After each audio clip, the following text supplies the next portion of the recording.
Ngendikane Kanjeng Nabi Muhammad sallallahu alaihi wasallam niku teng hadis sahih mutawatir niku as-sholatu khairun maudhu'un fa aktsir aw aqillah. Kula balen balik. As-sholatu khairun maudhu'un fa aktsir aw aqillah. Jadi salat itu kebaikan yang sudah bawaannya dulu. Jadi sudah bawaannya salat itu kebaikan. Maudhu itu sesuatu sing asli. Pokoknya salat itu mesti apike. Sebab niku ngendikane Nabi cek kowe ngekeh-ngekehno jumlahe salat, cek jumlahe napa sih? Dalam konteks artinya salat fardu karuan nggih, kaifiyahe karuan, aturane karuan. Terus salat niku wonten disebut an-naflul mutlak atau sunat mutlaqah. An-naflul mutlak atau sunat mutlaqah itu pantangannya hanya 3, enggak boleh ba'da subuh hatta tatlu asyamsu nggih sampai srengenge napa mledhek. Gak oleh pas waktu zawal. Nggih niku antara mriki pinten nak dhuwur nggih 12:05 menit nggih. Wis pokoke meh dhuwur niku mboten angsal. Niku jenenge wektu napa? Zawal. Terus nomor 3 ba'da asar nganti napa? Surupe napa? Srengenge. Larangan 3 salat ini bisa dibatalkan kalau ada sebab yang mukorin. Misalnya bar ngasar kok ana wong mati. Berarti kita angsal salat napa? Jenazah. Utawa kowe bar subuh mlebu masjid terus dhe wudu. Niku ana ulama sing darani tetep salat tahiyat napa? Masjid. Mergo sebabe nggih dukhulul masjid.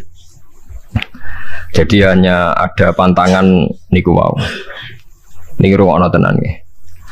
Nah terus yang menjadi kontroversi mulai zaman ulama ngantos sakmangke itu kaifiyah kados traweh. Wis ora usah tersinggung niki ilmu. Teng riwayat-riwayat Bukhari Muslim, Nabi nu nak witir itu 9 rakaat. Lam yakut min hunna fi akhirihinna illa wahidan.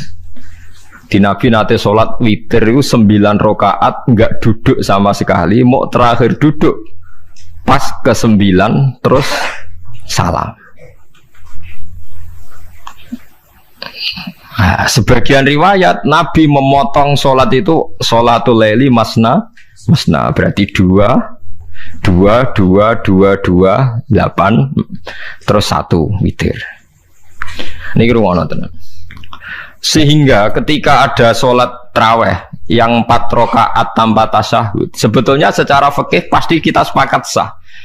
Karena kalau 4 rakaat tanpa tasyahud pertama, kenapa kita katakan sah? Karena Nabi malah pinten songo luwih seru to. Mboten ini karena menjadi kontroversi. Nah, dan tidak satu pun ulama di dunia yang mengatakan tasyahud awal itu wajib. Sampean yakin tasyahud awal wajib atau sunat? Sunat. Artinya khasnya hukum sunat itu gimana? Kalau ditinggalkan tidak batal. Berarti misalnya ono tarawih 4 rakaat berturut-turut, berarti tidak ada masalah karena yang ditinggal artinya tasyahud awal yang kita yakin itu hanya sunat. Nah, tapi mudah sari serah cocok itu tidak ada masalah kan. Dalilnya apa? Dalilnya ra cocok. Lah sing darani masalah padahal darani tasyahud awal iku sunat. Kowe salat zuhur tasyahud awal sunat atau wajib? Sunat. Nak sunat tuh khas ya, ditinggal batal lho ora. Mboten. Tapi nak sing ra cocok ya batal. Hukum ono cocok ra cocok. Mboten iki kula terangno. Nah, tarawih itu yang kontroversi ini teng kitab Majmu' karangan Imam Nawawi. Ya akal-akalane tiang-tiang niku. Kula nganti sakniki kan mboten nate ngimami, tapi nggih tak kandhani imam. Soale niat ngakali pangeran, tapi pangeran bakali ya ora kena. Ngeten, ini dawuh Imam Syafi'i. Tarawih itu kalau terakhir kan pinten? 3 rakaat ya. Kan 2 rakaat dulu. Lalu pas 2 rakaat itu pas witir, yang witir kok tarawih. Yang terakhir witir 3 rakaat itu 2 rakaat sampai niate witir nopo-nopo. Witir. Setelah 2 rakaat sampean salam ndak? Salam. Itu menjadi sholat teraneh di dunia. Karena kue muni witir tapi jumlahnya 2. Nah, itu sholat teraneh napa di dunia. Terus sampean muni ngene, mboten Gus maksud kula niku 3 tapi lurus sih. Berarti kayak kudu nerangno pangeran, kudu kamu pangeran kayak penjelasan. Gusti ini 2 sementara loh, nanti ada. Karena jika Tuhan tidak kamu kasih penjelasan, akan aneh kan disebut witir Tapi rokaatnya 2. Maka kamu harus niatnya Gusti ini cicilan witir. Nah, sehingga jangan kira engkau 2 tapi ini nanti 3. Nah, itu makanya setiap bilalnya atau matinya kan solu sunnatan rokataini minal witri. Jadi diumumkan sholatlah 2 rakaat tapi yang 1 paket dengan cicilan witir lah. Itu lucu. Karena Anda sekali bilang itu witir berarti Anda bohong kan, nyatanya 2 rakaat. Tapi kritiknya Imam Syafi'i ini kan lucu. Imam Syafi'i yang imam kita tuh mengkritik itu sholat aneh kalau begitu. Sholat tuh kalau sudah salam itu dianggap sholat mustaqillah, sholat yang mandiri. Nggak bisa sholat kok bertakluk dengan sholat setelahnya. Sholat itu kalau sudah dimulai takbir diakhiri salam ya selesai dan menjadi sholat yang mandiri. Nggak bisa sholat yang mandiri nih. Engkau nasibku ngenteni yang satu itu. Iso sholat nanti selesai yo. Selesai. Sebab itu seharusnya witir agak resiko ya 2 rakaat langsung tasyahud awal, engkau terus tambah 1 rakaat. Kados mirip maghrib lah, mirip apa? Maghrib. Tapi itu kan masalahnya tidak populer juga. Nah itu. Akhirnya diakali wa shollu sunatan minal witri nggih. Temriki ono minal witri kan? Itu kalau diterjemahkan salatlah kalian paket witir tapi ganjil paket witir tapi gendep sih, tapi ini sementara Gusti, tapi kan kita masih bingung. Itu cara pangeran dia bingung tenan ngadepi. Nah, makanya itu nak cara kula ya ora usah dijerok-jerokno, pokoke ngono iku. Ya, jadi barang keliru kadang yo muga-muga sepuro pangeran iki ora usah ngono iku. Jadi nak salat kayak nak cara Sayyidina Utsman itu memang beliau bilang 2 rakaat itu berdiri sendiri. Karena sholat itu setiap 2 rakaat selesai. Setelah salam itu selesai. Nanti yang witir ya 1 itu. Makanya 2 itu rasa ono witir-witiran cara Sayyidina Utsman. Muga Nabi dawuh wa autir bi wahidatin. Kemudian sholat-sholat Anda yang 2 itu ditutup witir. Berarti ya yang sholat kedua ya sholli sunatan ya biasa saja nafal mutlak. Enggak usah nyinggung-nyinggung nopo witir. Oke.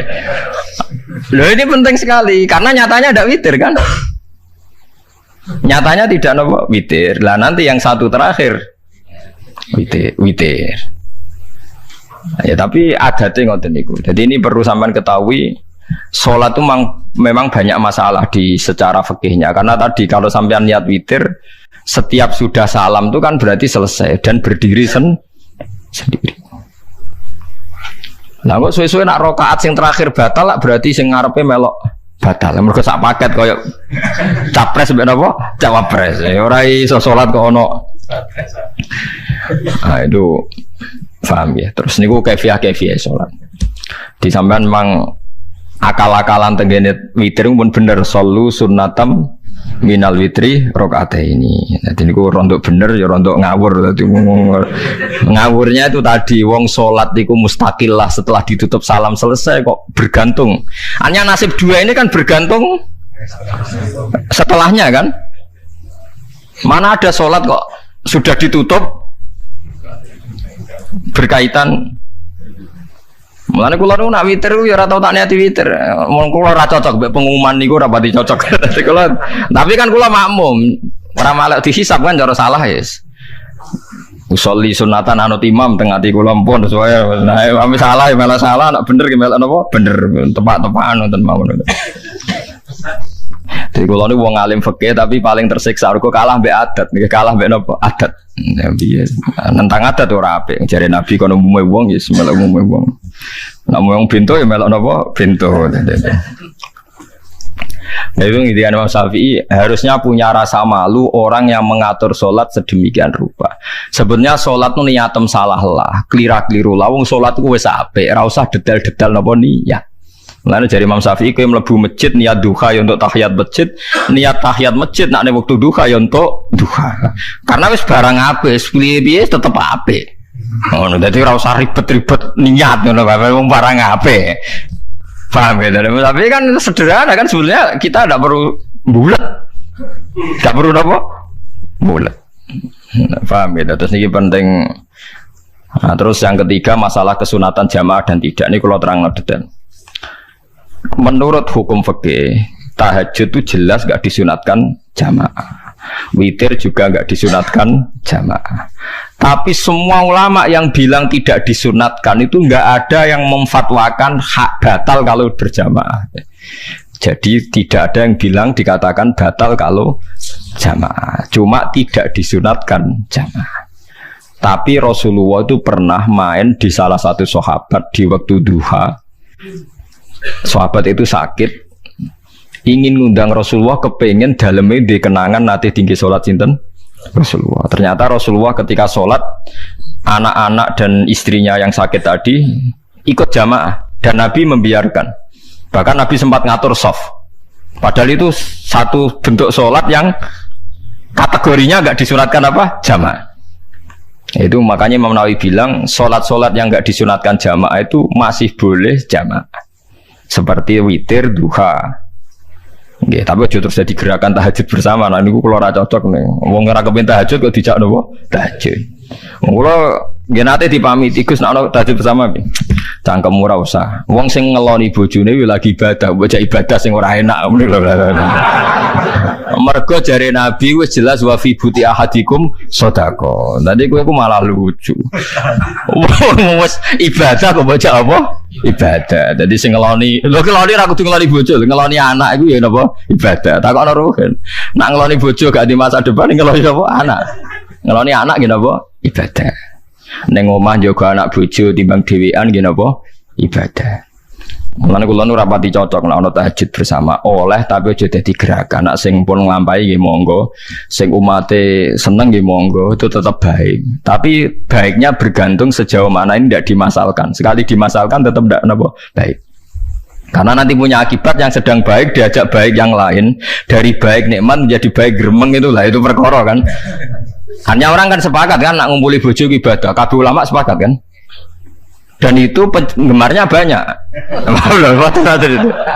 Terus dijak ibadah yang penggemarnya sedikit. Dasar imamnya ra cocok. Lah itu kan resiko agama dikomentari kan tinggi. Makanya tidak usah dimasalkan. Sing kelon ya keben, sing turu gitu apa? Keben karena turu ya ibadah kan. Turu niku mari ra maksiat. Wong zina mergo ora turu. Wong maling mergo ora turu.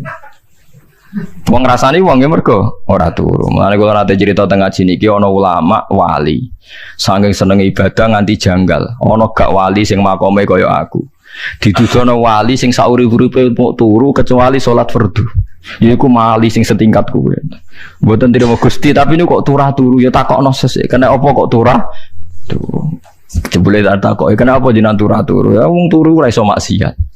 Tapi nak kowe poso tahajud wong jenenge wong melek tepatine nduk ndi tetep paling selamat iku apa turu. Akhirnya ngakoni dene jebule alim kowe lah ya dadi turu iku iso dadi wali. Ke wong turu ora ngarah zina, ora ngarah maling, ora ngarah ngrasani wong. Dadi mulane akeh wali sing berangkat saka napa turu. Mulane Ashabul Kahfi iku wali sing kramate iku turu suwi. Mergo turu iku nak tepak. Niku iso dadi napa? Wali. Mulane kenapa kramate Ashabul Kahfi napa? Turu. Tapi aja tiru. Iki cerita ilmu, dari ilmu ora kudu mbok setujoni niki ilmu. Difaham ya dados. Kula piyambak pribadi belum pernah tahajud jamaah sama istri saya. Kula piyambak jarang tahajud. Tapi memang saya beritahu kalau sholat-sholat yang kesunatannya itu tidak jamaah, sebaiknya jangan dipaksakan jamaah. Karena kadang fadilahnya disirron. Kalau balik ini seperti sodakoh. Kalau zakat wajib itu sebaiknya diumumkan supaya orang tahu bahwa dia sudah melakukan kewajiban. Tapi kalau zakat tidak wajib sebaiknya sirron, sebaiknya rahasia. Begitu juga sholat jamaah itu kenapa baik di sholat fardu? Karena kalau yang tidak jamaah kan dikira dia tidak sholat. Makanya kesunatannya sholat fardu namanya jamaah. Tapi selalu potensi riya, sum'ah, pamer itu ada sehingga ada sholat-sholat yang dari awal didesain supaya tidak kelihatan orang. Yaitu sholat nggak usah berjamaah. Plus baik di rumah. Semua ulama ijma sholat sunat itu baik di rumah apa di masjid? Di rumah. Di rumah, di dalam kamar sama di kamar tamu, ruang tamu baik di dalam kamar. Bahkan Nabi nyebut sholat fiko ibaitiha di kamar paling dalam. Lah bagaimana mungkin sholat yang sudah didesain sirron begini Misalnya kayak tahajud, disunatno bengi-bengi ben ra wong roh. Disunatno ning jero kamar ben wong ra roh. Jebule jamaah kan jadi aneh kan. Tapi kan tentang ya goblok barang apa kok mbok tentang. Ya tapi kowe tenanan ya goblok ora sunah Nabi iki, Pak. Mulane nek ora takok itu yang jenengan takok kok ngubang bul. Makanya aku wong alim dadi bingung. Bingungnya iku mergo akeh ilmune ora kok koyo bingungem. Ya tapi sing jelas peminat ibadah kelon itu lebih banyak. Ini mau saya mesti ini. Karena Anda harus sepakat kan kelon itu apa? Ibadah. Kita sepakat kan. Dan itu peminatnya banyak. Itu sekali ada pengganggu pasti dikomentari tidak baik. Padahal pengganggu nih ngajak tahajud. Itu akhirnya kan tahajud jadi korban dikomentari gara-gara penggang. Nah, itu yang saya tidak senang. Dieling-eling.